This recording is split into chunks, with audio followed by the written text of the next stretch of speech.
प्रधानमंत्री नरेंद्र मोदी की महत्वाकांक्षी मुद्रा योजना के नाम पर नोएडा के सेक्टर 63 स्थित इंडियन बैंक प्रबंधक DS तोमर एवं दलाल अवनीश कुमार मित्तल का खुलासा विधान केसरी ने प्रमुखता से किया है। हालांकि मामले का खुलासा करने वाले पीड़ित दीपक वर्मा को दलाल अवनीश मित्तल झूठे मुकदमे में फंसाने की धमकी दे रहा है। इस बीच गाजियाबाद के इंद्रगढ़ी गली नंबर 3 निवासी सुंदर सिंह प्रजापति ने एक नया खुलासा किया है। पीड़ित का कहना है कि दलाल मित्तल ने उससे जालसाजी करके रुपए ऐंठने के लिए उसका 25 लाख रुपए का लोन करवा दिया था तथा उससे 6 लाख रुपए नकद ले लिए। इतना ही नहीं, बैंक के इस गंभीर मामले में मित्तल की लड़की सोनाक्षी मित्तल भी हमसाज है। पीड़ित सुंदर का कहना है कि बैंक लोन के बदले दलाल मित्तल ने सोनाक्षी मित्तल की ID से उसकी 1 लाख रुपए की पॉलिसी भी करवा डाली। हापुड़ का रहने वाला हूँ। मिशनगढ़ी में आकर रहने लगा। नौकरी मेरी गाजियाबाद थी, तो मैंने एक परचून की दुकान कर ली छोटी सी। उसमें मैंने सुंदर सिंह जनरल स्टोर का बोर्ड लगाया। तो एक दीपक है जी, चांदपुर के रहने वाले, वो कोल्ड ड्रिंक काम करते थे अनाज मंडी में। उनसे मेरी मुलाकात आई कोल्ड ड्रिंक लेने में। मैंने उनसे कहा कि बहुत दिन होते लेते रहते मैं परेशान चल रहा। मैंने उनसे कुछ पैसे मांगे भाई मुझ पर कर्जा हो रहा है, मकान बनाया मैंने। तो इन्होंने कहा कि तुम अपने मकान के कागज हैं तो मैं तुम लिमिट करा लो। मैंने कैसे करा लूँ? एक मित्तल जी मेरी लिमिट कराते हैं, उन्होंने मेरी लिमिट कराई थी, तो आप भी वो आपकी लिमिट करा। तो मैं इनसे मिला, इन्होंने मुझे मित्तल जी से मिलवाया। मैंने जो मित्तल जी को कागज वागज दिखाए, कागज देख के मित्तल जी कहने लगे हाँ आपका मुद्रा योजना लोन हो जाएगा। तो मैंने जी कागज दे दिए, कागज मैंने ला के दे दिए। मित्तल जी आए थे खुद मेरे पास दीपक के कमरे पे, मुझसे मिले थे। कागज देने के बाद वो कहने लगे मुद्रा लोन हो रहा था। मैं खर्चा क्या आएगा जी? उन्होंने कहा खर्चा कुछ नहीं आएगा, थोड़ा बहुत खर्चा आएगा, आप करा लो। कागज देख के मुझसे कहने लगे कि आपकी जो 10 लाख की लिमिट हो जाएगी, दुकान में कुछ सामान वामान भरना पड़ेगा। मैंने दीपक से ही कोल्ड ड्रिंक लेके 1 लाख रुपये की और उधार, और मैंने वो काम कर लिया। खादी कोल्ड ड्रिंक करके दुकान कर ली परचूने की। सुंदर सिंह जनरल स्टोर की दुकान थी मेरी। तो इन्होंने मेरा जो लिमिट करा दी जी, मेरी रजिस्ट्री ले ली ज़मीन की। इन्होंने मेरे मकान की कीमत जब उस समय 18 लाख रुपए थी, तो इन्होंने मुझे 10 लाख रुपए दिलवाए बैंक से। लेकिन दिलवाने से पहले इन्होंने जो कहा कि पैसे मिलते ही पहले जो खर्चा होगा हमें देना पड़ेगा। मैंने कहा ठीक है सर। लिमिट होने के बाद इन्होंने मुझसे सीधे कागज पागज ला कर 2.5 लाख रुपये मांगे जी। मैंने कहा 2.5 लाख रुपये नहीं दूंगा मैं। तो कहने लगे लिमिट कैंसिल हो जाएगी, ये होने की नहीं है। अब मैं तो कर्जे में डूबा हुआ था, मुझ पर 4-5 लाख रुपये कर्जा हो रहा था। उधर 1 लाख दीपक का कर्जा हो गया मेरे ऊपर कोल्ड ड्रिंक का। तो मैंने जो देनी पड़ी उनको 2.5 लाख रुपये देने पड़े मित्तल जी को। जब दे दिए तो मैंने कहा कि जब मेरे मकान के कागज आप ले रहे हो तो मेरा कम से कम 18 लाख का मकान, मुझे 5-6 लाख रुपये और दिलवाओ। कहने लगे 3 महीने बाद आपको पैसे और दिलवा देंगे। मैं ठीक है सर। फिर मैंने पूछा कि 3 महीने बाद दोगे? अब तो कोई खर्चा नहीं होने का।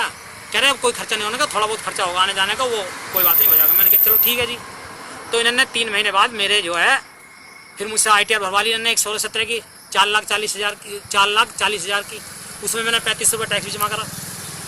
पहले भी मैंने 22 रुपये टैक्स जमा करा था। आपकी जो ITR जमा कराई है या भरवाई है जी, वो किसने भरवाई है? कौन से, कोई वकील है? इनका वकील है? कौन वकील है? नहीं वो तो मैंने अपने आप भराई थी। मेरा वकील जानने वाला था, मैंने उससे भराई थी। मैंने बोला था मैं लोन करा रहा हूँ, तो मैंने जेन्युइन भराई थी, डुप्लीकेट कोई नहीं भराई। ठीक है फिर जेन्युइन काम करा। फिर क्या हुआ? कराने बाद मैंने कागज RC को ला के दे दिया ITR भी जी इनको। देने के बाद सारे कागज दे दिए। रजिस्ट्री मित्तल जी ने जब तक तो बैंक में दी नहीं थी रजिस्ट्री मेरी, जो मुझे पता लगी। रजिस्ट्री उन्होंने दी नहीं थी, रजिस्ट्री तो उन्होंने अपने पास रख रखी थी।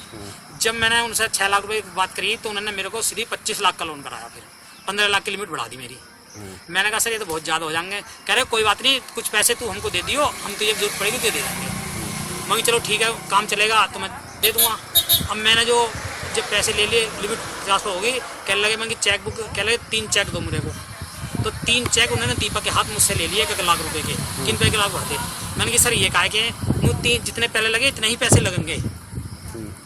अब मैं क्या करता जी, मैंने तो चेक तो ले चुके थे। उन्होंने जाके हमें तो कभी बैंक मैनेजर ने 1 लाख रुपए निकाल के नहीं दिए। उसके सेल्फ केस है, लेकिन उन्होंने 3 लाख रुपए एक साथ निकाल लिए एक दिन में। आप बैंक मैनेजर के पास कभी गए हैं? गया हूँ जी। कौन है बैंक मैनेजर? वो तोमर जी हैं। अच्छा, कौन से बैंक से कराया लोन आपने? ये है इंडियन बैंक सेक्टर 63 नोएडा। अच्छा, तो तोमर जी ने कभी लेन देन की बात नहीं करी आपसे? नहीं, तोमर जी ने कोई लेन देन की बात नहीं करी। बाद में कहा कि उन्होंने बोला कि हम तो खर्चा पानी लेते हैं, लेकिन मित्तल जी ने ये कहा मुझसे कि आधे पैसे तोमर जी लेते हैं। तो अब आप जो परेशान, आप क्यों परेशान हैं? बैंक वाले क्या तकादा कर रहे हैं आपसे? बैंक वाले तकादा इस रहे, उन्होंने कुछ तो मुझसे ऐसे ले लिए। टोटल मुझसे उन्होंने 5.5 लाख रुपए तो ऐसे ले लिए जी इन्होंने जी। और 1.5 लाख रुपए मित्तल जी ने फ्लैट खरीद लेते वहाँ पे हरिद्वार में। तो दीपक जो लड़का है जो मैं जानने वाला, उसको भेजा मेरे पास में कि सुंदर तू एक काम कर, मेरे अकाउंट में बैलेंस अपने आप देख लेते हैं वहाँ पे कि कितना बैलेंस बच रहा है। वहाँ उसके तोमर के थ्रू अच्छा। अपना बता देते मेरी डिटेल देख के कि तेरे अकाउंट में पैसे आएंगे तो झूठ बोल रहा। नू 1 महीने के लिए दे दे, तो मैंने 1.5 लाख का चेक जो मित्तल जी इसको दे दिया, दीपक को दे दिया। मैंने फोन पे बात करी, मित्तल जी आपको पैसे मिल गए? नू हाँ जी मिल गए। मिलने के बाद मैंने 1 महीना टाइम होगा, मैंने पैसे मांगे तो कह रहे वो पैसे किसको दिए? वहीं दीपक को दिए थे, दीपक से लेना। क्यों दीपक का उनका लेन देन के ऊपर कुछ विवाद हो गया, क्योंकि इसकी 10 लाख की लिमिट मित्तल जी ने अपने नाम करा रखी है, ट्रांसफर करा ली थी अपने नाम पर, जो सारे पैसे ले लिए। तो इनका लेन देन में कोई विवाद चल रहा। तो मैंने कहा कि तुम्हारा विवाद चल रहा, मेरे क्यों फांस रहे हो? मैं तो पैसे तुम आपको दिए 1.5 लाख रुपये, लेकिन वो कह रहे मैंने कोई पैसा नहीं लिया, मैं तुझे कोई पैसा नहीं दूंगा। तो इनका होगा झगड़ा बहुत जबरदस्त, मित्तल जी का और दीपक जी का। तो इन्होंने मैंने मित्तल से एक गाड़ी ली जैन स्टिलो, जिसका नंबर है UP 14 AJ 4282। अच्छा, वो मित्तल ने आपको दे दी? मित्तल ने दी थी मेरे को 80,000 रुपये में गाड़ी जी। अच्छा। मैंने उसके कैश पैसे दे दिए, एक 30 का चेक दिया, एक 50 का चेक दिया। और इनका झगड़ा होने पे अब मुझे फ़ोन करते हैं कि साले गाड़ी चोरी नाम लगाऊंगा, गाड़ी मेरे नाम नहीं कर रहे और पैसे भी ले लिए मुझसे। उन्होंने खुद कहा, मेरे पास रिकॉर्डिंग है इस बात की कि पैसे तो मुझे मिले लेकिन 70,000 रुपये मिले, 10,000 तो दीपक खा गया। अच्छा, रिकॉर्डिंग है आपके पास? हाँ, ये रिकॉर्डिंग है मेरे पास। अच्छा। दीपक के फंसाने के लिए कह रहे थे कि तू अपने ITR ला के दे, कागज ला के दे मुझे, और मैं अपने आप लिख दूंगा उसमें, और दीपक को साले को मैं जेल भिजवाऊंगा। मुझसे पैसे मांग रहा, 10 लाख रुपये बता रहा, 15 लाख रुपये बता रहा। और दूसरा काम क्या करें इन्होंने, जब लोन कराते फाइल कराते थे ये, तो वहीं LIC का कागज लगा देते थे। LIC का क्या मतलब उनका? LIC का मतलब कहते हमसे कहा कि जब आपका 25 लाख का लोन हुआ तो आपको 1 लाख रुपये साल की LIC करानी पड़ेगी, बैंक कराता है। अच्छा, बैंक कराता है? बैंक कराता। हमने कहा कि चलो ठीक कराता होगा, मगर मैं मैनेजर से पूछूंगा। कह रहा मैनेजर से मत पूछना, वो भड़क जाते हैं, बहुत गर्म दिमाग के आदमी है, उनसे कोई बात नहीं करनी, जो बात करनी है मुझसे करनी है। मैनेजर मेरी बात मानते हैं सारी कुछ, जो मानते तोमर जी मानते हैं ना, वो मित्तल जी की बात मानते हैं। तो मित्तल LIC एजेंट है क्या? इसकी लड़की है जी, सोनाक्षी मित्तल। अच्छा। LIC में इन्होंने मेरे साथ धोखा करा। 1 लाख रुपए का चेक मुझसे इन्होंने ले लिया LIC के बहाने से, और 1 महीने पहले लेके क्या LIC का नाम अपने आप लिख देंगे, तुम इसमें अमाउंट लिख दे। मैंने अमाउंट लिख दिया उसमें, 1 लाख रुपए जो लिख दिए इन्होंने। 1 महीने पहले यूज करे मित्तल जी ने निकाल के पैसे सेल्फ से, और मेरी LIC करी गई 95,440 रुपये कुछ पैसे हैं। अच्छा, अब बैंक वाले आपसे तकाजा कर रहे हैं लोन की किस्त का, तो क्या आप बैंक को पैसा देंगे नहीं देंगे? इन्होंने मुझसे मित्तल जी LIC में क्या कहा था कि आपकी इसमें छूट होगी 30% की। ना तो 30% मेरे को छूट करी, ना मेरे को बॉन्ड दिया 7-8 महीने बाद। उसमें मैंने देखा, मैंने कहा सर में तो इतनी छूट है, इतने पैसे में इतनी छूट होनी चाहिए। कह लगे कोई छूट नहीं है। 1 लाख बन गई, इसमें तो 96,300 कुछ रुपये का बॉन्ड में दिखा रहा है। कह लगा वो तेरे टैक्स लग गया है 4-4,500 रुपये का, वो भी नहीं दिए मेरे को। अब आप बैंक में पैसे जमा करेंगे या नहीं करेंगे? बैंक में पैसे जमा कहाँ से करूँ? मेरे पास पैसे है नहीं, कहाँ जमा करूँ? मित्तल जी ने ले लिए 5-6-7 लाख रुपये, मित्तल जी ने ले लिए 1.5 लाख रुपये और ले लिए मित्तल जी ने, गाड़ी के पैसे उन्होंने ले लिए।